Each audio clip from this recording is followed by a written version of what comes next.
Hello, welcome to my channel. ఈరోజు వీడియోలో కొత్త స్టోరీతో మీ ముందుకు వచ్చానండి. స్టోరీ టైటిల్ వచ్చేసి అహంకారమే అసలు శత్రువు. వీడియోలోకి వెళ్ళే ముందు ఒక విన్నపం అండి, ప్లీజ్ నా వీడియోకి లైక్ చేయండి. మీరు చేసే చిన్న లైక్ నా ఛానల్ గ్రోత్ అవడానికి యూజ్ అవుతుందండి. లేట్ చేయకుండా వీడియోలోకి వెళ్దాం. అడవికి రాజైన సింహాన్ని చిన్న చిన్న చెదపురుగులు ఓడించాయంటే నమ్మగలుగుతారా? అహంకారం ఎంత పెద్దవారినైనా ఎలా కింద పడేస్తుందో చూపించే ఈ కథను చివరి వరకు తప్పకుండా చూడండి. లేట్ చేయకుండా మన వీడియోలోకి వెళ్దాం. ఒకప్పుడు ఒక పెద్ద అడవిలో గర్వంతో తిరిగి ఒక సింహం ఉండేది. తానే అడవికి రాజు, తనకంటే గొప్పవారు ఎవరూ లేరు అని అది భావించేది.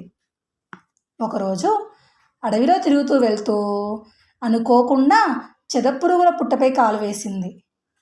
వెంటనే చెదపురుగులు కోపంగా బయటకు వచ్చి, ఎందుకు మా ఇంటి నాశనం చేశావు అని అడిగాయి. అది విన్న సింహం పెద్దగా నవ్వి, మీలా చిన్న పురుగులు నన్నే ప్రశ్నిస్తారా? నేను అడవికి రాజును అంటూ అహంకారంగా మాట్లాడింది. అంతేకాదు, కోపంతో మొత్తం పుట్టనే నీలమట్టం చేసి అక్కడి నుంచి వెళ్ళిపోయింది. చెదపురుగులకు చాలా బాధ వేసింది. ఎలాగైనా ఈ సింహానికి బుద్ధి చెప్పాలి అని నిర్ణయించుకున్నాయి. ఆ రోజు నుంచి అడవిలో కనిపించిన ప్రతి చెట్టు మొక్కను పట్టుకొని నాశనం చేయడం మొదలుపెట్టాయి. కొన్ని రోజులకు అడవిలో పచ్చదనం తగ్గిపోయింది. కుందేళ్ళు, జింకలు, దుప్పలు వంటి జంతువులకు ఆహారం దొరకలేదు. అందరూ ఒక్కనొక్కరు ఆ అడవిని వదిలి వెళ్ళిపోయాయి. ఇప్పుడు సింహం వేటాడడానికి బయలుదేరినా ఎక్కడ ఒక జంతువు కనిపించలేదు. ఆహారం లేక బలహీనపడిపోయింది.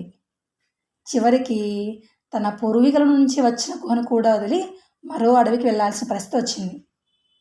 అప్పుడు సింహానికి తన తప్పు అర్థమైంది. చిన్నవారిని ఎప్పుడూ తక్కువ చూడకూడదు. అహంకారం అనేది చివరికి నాశనానికి దారితీస్తుంది అని తెలుసుకుంది. ఆ రోజు నుంచి ఎవరితోనూ పొగరుగా ప్రవర్తించకుండా మారిపోయింది. ఈ స్టోరీ బట్టి మనం ఏం తెలుసుకుంటున్నామండి? మనకంటే చిన్నవారని ఎవరిని తక్కువ అంచనా వేయకూడదు. అహంకారం ఎంత పెద్దవారినైనా కింద పడేస్తుంది అని తెలుసు. అంతే అండి స్టోరీ. ఈ స్టోరీ నచ్చితే ప్లీజ్ లైక్ చేయండి, షేర్ చేయండి, సబ్స్క్రైబ్ చేయండి.